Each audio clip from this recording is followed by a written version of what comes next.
Selamat datang kembali teman-teman.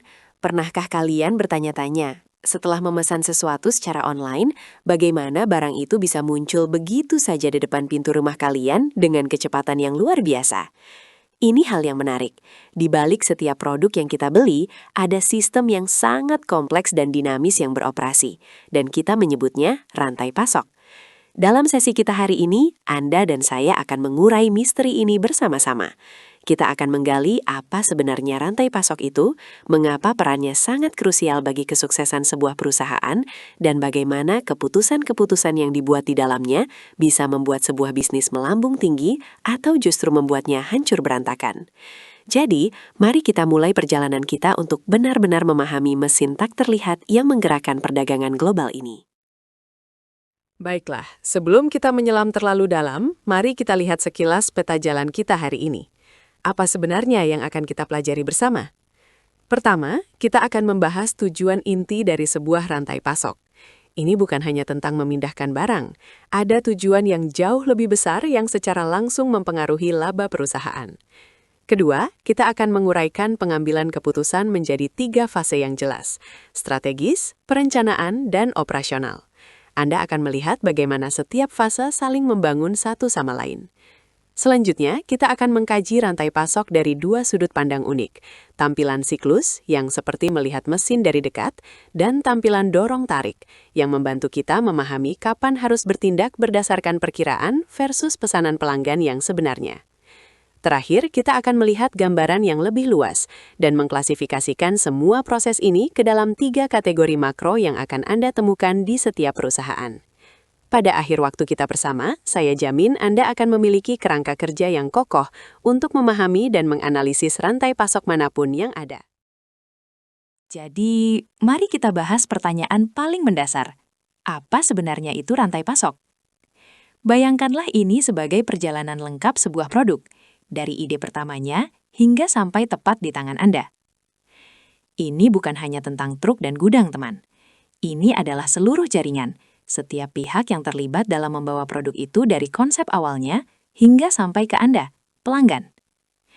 Ini mencakup semua pihak: pemasok bahan baku, pabrik-pabrik yang merakitnya, perusahaan transportasi, gudang-gudang yang menyimpannya, dan toko-toko yang menjualnya. Dan ada hal menarik, rantai pasok tidak hanya ada antar perusahaan, tetapi juga ada di dalam setiap perusahaan.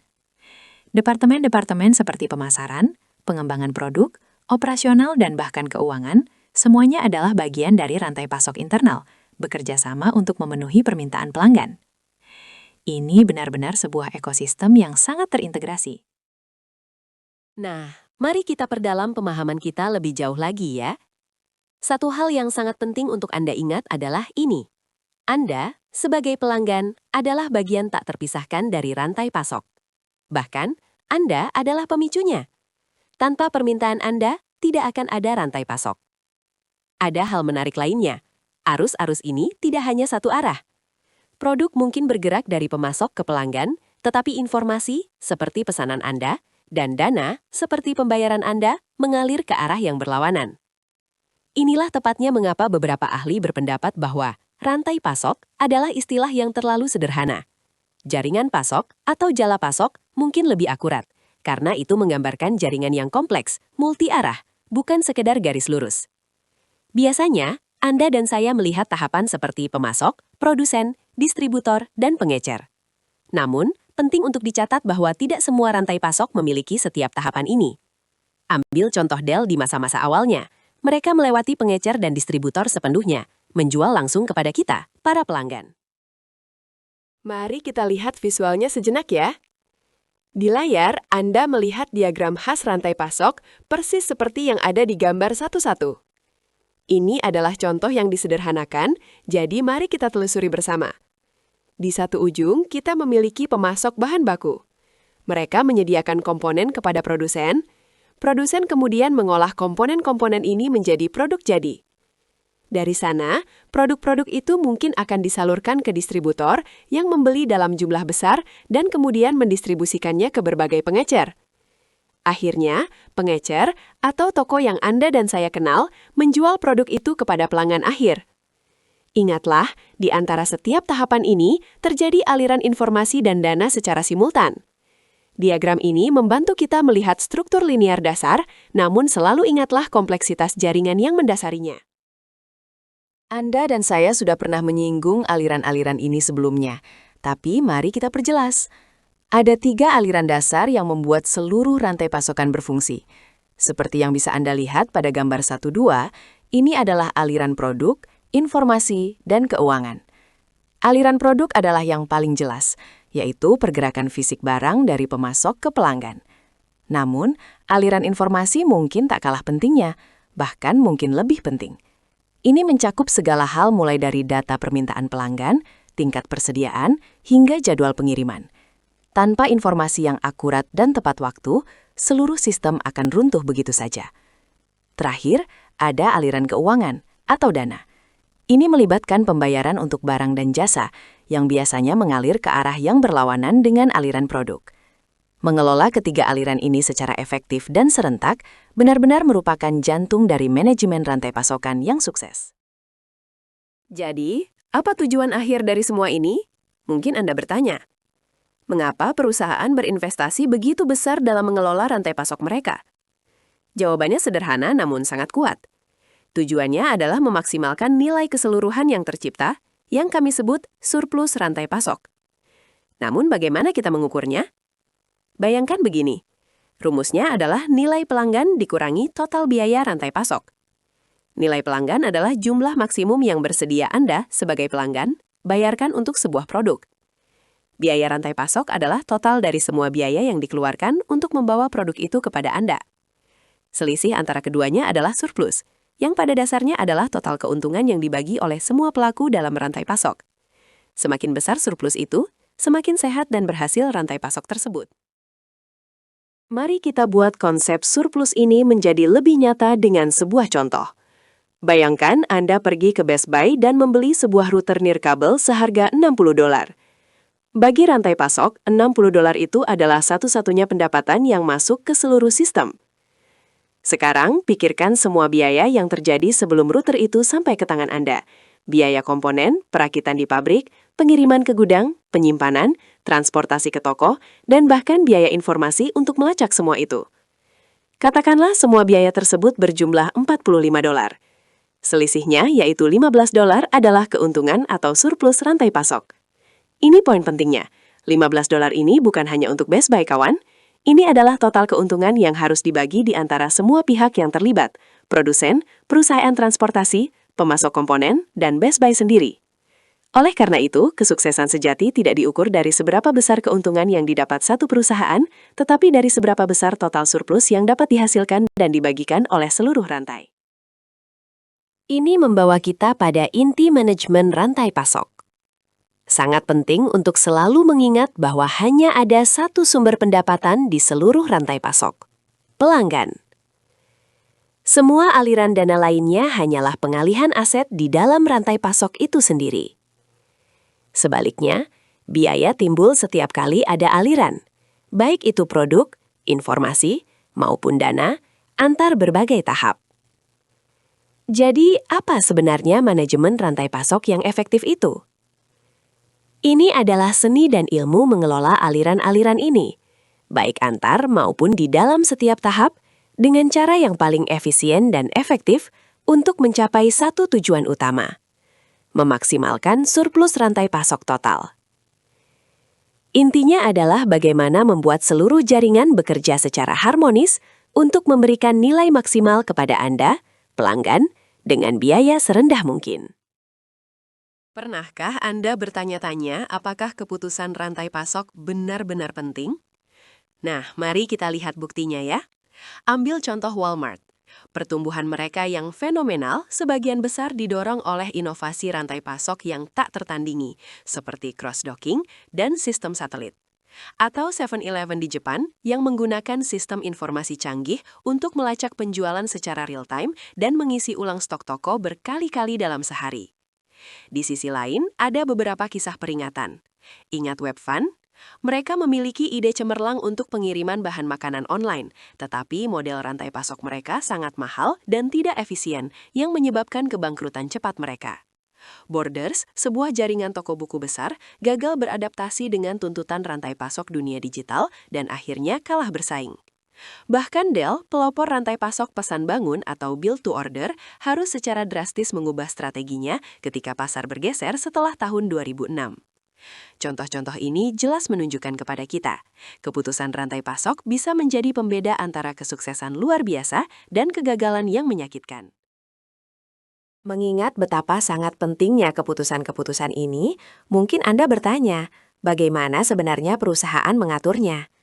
Nah, kita bisa memecahnya menjadi 3 fase atau tingkatan yang berbeda, masing-masing dengan cakupan waktu yang berbeda.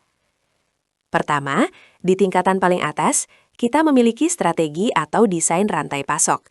Ini adalah keputusan jangka panjang yang membentuk fondasi atau dasarnya. Ini semua tentang bagaimana kita akan membangun rantai pasok kita untuk beberapa tahun ke depan. Selanjutnya, ada fase perencanaan. Ini adalah tingkatan menengah, di mana kita membuat keputusan untuk kuartal atau tahun yang akan datang, semuanya dalam kerangka kerja yang sudah ditetapkan oleh strategi. Terakhir, kita memiliki fase operasional.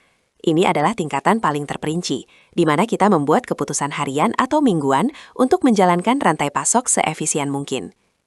Mari kita bedah setiap fase ini lebih detail ya.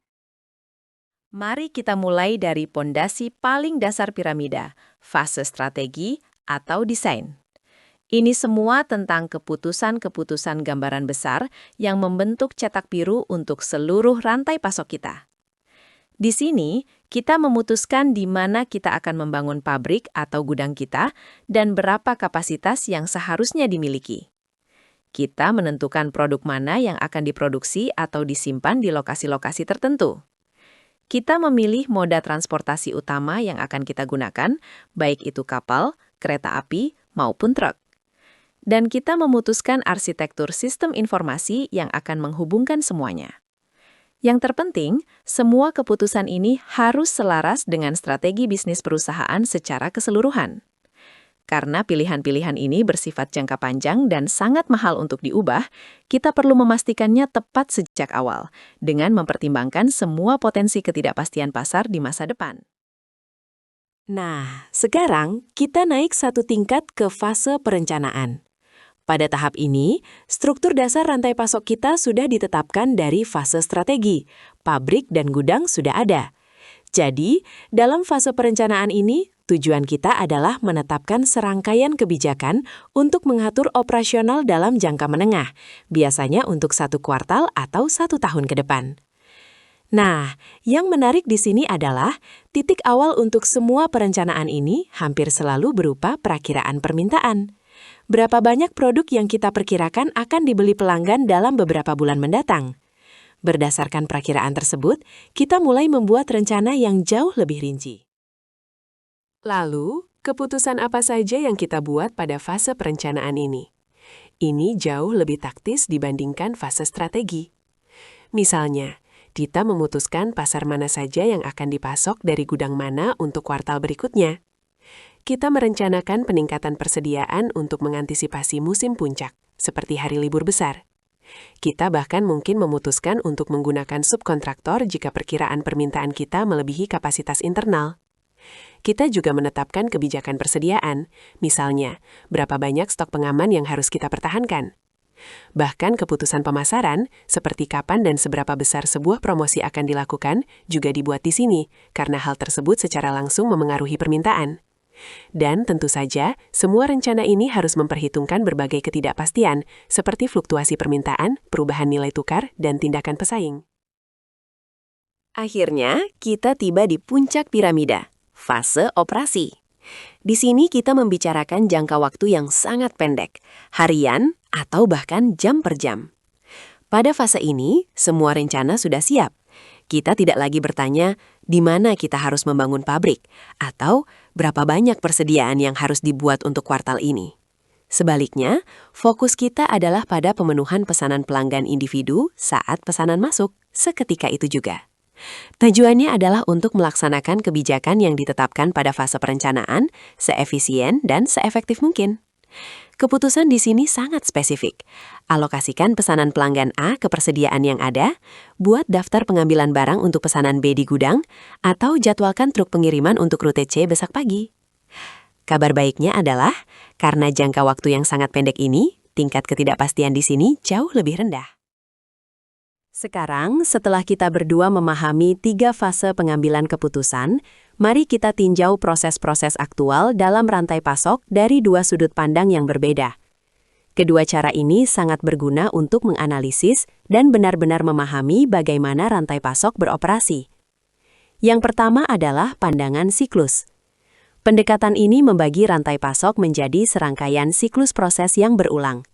Setiap siklus terjadi pada titik pertemuan atau antarmuka antara 2 tahapan yang berurutan dalam rantai pasok, misalnya antara pengecer dan Anda sebagai pelanggan. Yang kedua adalah pandangan dorong-tarik, push-pull view. Pandangan ini mengklasifikasikan semua proses menjadi 2 kategori besar, tergantung pada apakah proses tersebut dilaksanakan sebagai respons terhadap pesanan pelanggan yang sebenarnya, itulah pull, atau sebagai antisipasi pesanan pelanggan di masa depan, itulah push. Kedua pandangan ini memberi kita berdua wawasan yang berbeda, namun saling melengkapi. Mari kita cermati tampilan siklus ini. Seperti yang dapat Anda lihat pada gambar 1.3, kita dapat memvisualisasikan rantai pasokan sebagai serangkaian siklus yang saling terhubung. Sebagai contoh, ada siklus pesanan pelanggan yang terjadi antara Anda sebagai pelanggan dan pengecer. Kemudian ada siklus pengisian ulang antara pengecer dan distributor. Selanjutnya, siklus manufaktur antara distributor dan produsen. Dan terakhir, siklus pengadaan antara produsen dan pemasoknya. Setiap siklus ini memiliki serangkaian prosesnya sendiri, dan dimulai dengan pesanan dari tahap selanjutnya dalam rantai tersebut. Pendekatan ini sangat berguna untuk pengambilan keputusan operasional, karena memungkinkan setiap tahap untuk berfokus pada peningkatan antarmukanya sendiri. Hal menariknya adalah, jika kita memperbesar tampilan salah satu dari siklus-siklus ini, kita akan menemukan bahwa setiap siklus terdiri dari beberapa subproses. Mari kita ambil siklus pesanan pelanggan sebagai contoh, seperti yang diilustrasikan pada gambar 1.4. Dimulai dengan kedatangan Anda, sang pelanggan. Kemudian, Anda menempatkan pesanan. Selanjutnya, pesanan tersebut dipenuhi. Dan akhirnya, Anda menerima pesanan Anda. Setiap siklus lain dalam rantai pasok, pengisian kembali, manufaktur, pengadaan, memiliki struktur subproses yang serupa. Dengan menguraikan rantai pasok menjadi siklus-siklus dan subproses ini, manajer dapat mengidentifikasi masalah spesifik, mengukur kinerja, dan melakukan perbaikan yang terarah di setiap titik dalam rantai tersebut. Baiklah, rekan-rekan, mari kita beralih ke perspektif kedua kita, sudut pandang push-pull. Ini adalah cara yang sangat ampuh untuk melihat strategi rantai pasok. Seperti yang digambarkan pada gambar 1.5, semua proses dalam rantai pasok dapat dibagi oleh garis batas. Proses yang terjadi sebelum garis batas ini disebut proses push. Ini adalah proses spekulatif, dilakukan untuk mengantisipasi atau mendorong produk ke pasar berdasarkan perkiraan. Proses yang terjadi setelah garis batas disebut proses pull.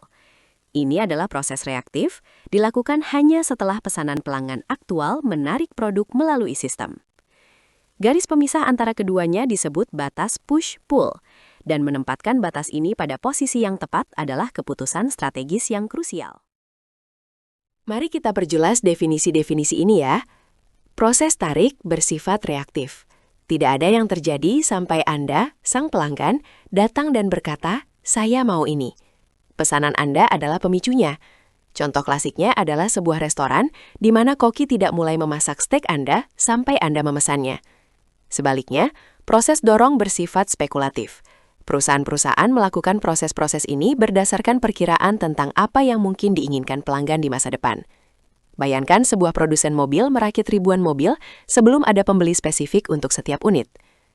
Batas dorong-tarik adalah titik spesifik dalam rantai pasok di mana sistem bergeser dari bersifat spekulatif menjadi reaktif. Memutuskan dengan tepat di mana titik ini berada adalah inti utama dalam merancang strategi rantai pasok. Mengapa? Anda mungkin bertanya. Pandangan dorong-tarik ini begitu luar biasa bermanfaat.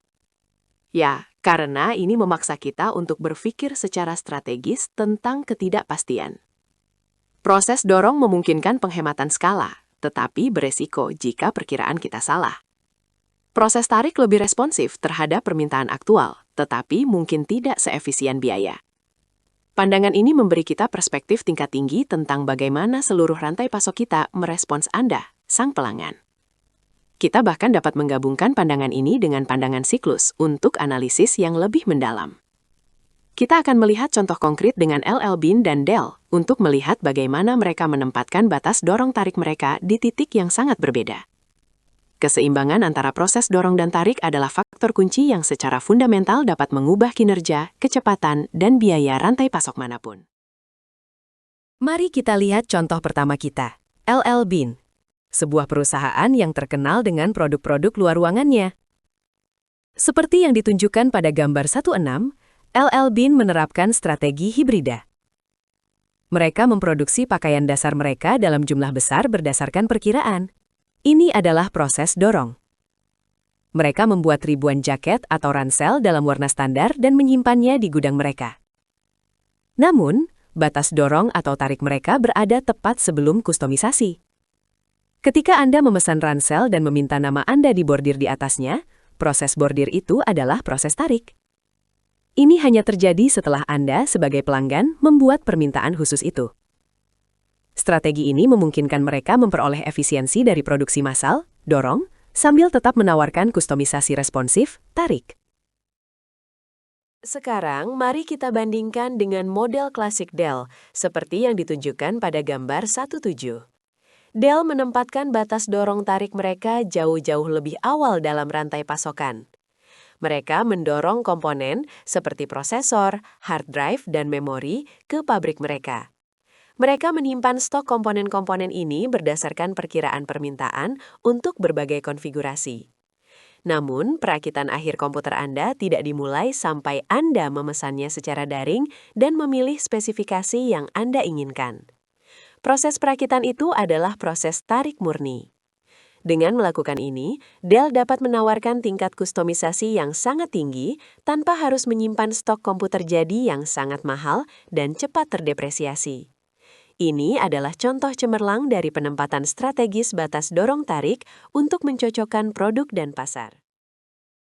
Baiklah kawan, setelah melihat proses dari sudut pandang siklus dan dorong-tarik, kita bisa melangkah mundur selangkah lagi dan mengelompokkan semua aktivitas ini menjadi 3 makroproses tingkat tinggi. Anggaplah ini sebagai 3 pilar utama manajemen rantai pasokan di dalam perusahaan manapun. Pertama ada manajemen hubungan pelanggan atau CRM.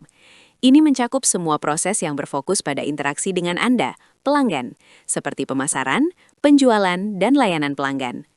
Kedua ada manajemen rantai pasokan internal atau ISCM. Ini mencakup semua proses internal yang dibutuhkan untuk merencanakan dan memenuhi permintaan, seperti perencanaan strategis, perencanaan permintaan, dan pemenuhan pesanan. Ketiga ada manajemen hubungan pemasok atau SRM. Ini mencakup semua proses yang berfokus pada interaksi dengan pemasok, seperti evaluasi, negosiasi, dan kolaborasi. Lalu apa kunci keberhasilannya, Anda bertanya? Bukan hanya melakukan masing-masing dengan baik, tetapi juga mengintegrasikan ketiganya secara mulus. Diagram di gambar 1.8 memberikan gambaran yang jelas tentang bagaimana ketiga makroproses ini saling terkait. Di bagian tengah terdapat ISCM, yang merupakan inti operasional perusahaan. Di satu sisi, ISCM berinteraksi dengan pelanggan melalui proses CRM. CRM menghasilkan permintaan yang kemudian menjadi masukan bagi perencanaan dan pemenuhan ISCM. Di sisi lain, ISCM berinteraksi dengan pemasok melalui proses SRM. Untuk memenuhi permintaan, ISCM perlu mengadakan bahan baku dan komponen yang dikoordinasikan melalui SRM. Informasi mutlak harus mengalir lancar antara ketiga blok ini. Sebagai contoh, wawasan dari CRM tentang preferensi pelanggan dapat digunakan untuk berkolaborasi dengan pemasok melalui SRM guna mengembangkan komponen baru. Ketika ketiga makroproses ini terintegrasi dengan baik, sebuah perusahaan dapat beroperasi sebagai kesatuan yang kohesif dan sangat responsif. Penting memang teori, teman. Namun, cara terbaik untuk benar-benar memahami konsep-konsep ini adalah dengan melihat bagaimana mereka diterapkan di dunia nyata. Nah, sekarang kita akan beralih ke beberapa studi kasus singkat. Kita akan melihat beberapa nama yang tidak asing lagi dan menganalisis bagaimana strategi rantai pasok unik mereka telah menjadi kunci keberhasilan mereka, atau terkadang kegagalan mereka. Kita akan membahas perbedaan mencolok antara Gateway dan Apple dalam strategi retail mereka. Kita akan membedah rantai pasok super cepat dari raksasa fashion Zara. Kita akan mengkaji tantangan yang dihadapi oleh distributor industri seperti Grainger dan McMaster-Carr. Tentu saja, kita akan menyinggung sistem produksi legendaris Toyota. Dan akhirnya, kita akan menjelajahi bagaimana Amazon telah bertransformasi dari retail menjadi platform rantai pasok yang berdiri sendiri. Untuk masing-masing kasus ini, saya akan mengajukan beberapa pertanyaan untuk memantik diskusi kita. Mari kita mulai dengan perbandingan menarik. Gateway versus Apple. Kedua perusahaan ini sama-sama menjual komputer, tetapi pendekatan retail dan rantai pasok mereka sangatlah berbeda. Gateway membuka toko di mana pelanggan bisa melihat produk, tetapi tidak bisa langsung membawanya pulang. Komputer mereka dirakit berdasarkan pesanan. Apple, di sisi lain, mengisi toko-toko mereka dengan produk yang bisa Anda beli dan bawa pulang segera. Jadi, mari kita renungkan bersama. Mengapa mereka membuat pilihan yang begitu berbeda? Mungkin Anda bertanya. Karakteristik produk apa yang membuat suatu produk lebih cocok disimpan sebagai stok jadi dibandingkan dirakit berdasarkan pesanan? Bayangkan banyaknya variasi produk, SKU. Bagaimana hal itu mempengaruhi keputusan inventaris sebuah toko retail? Dan, menurut Anda, apakah model penjualan langsung tanpa stok retail selalu lebih murah?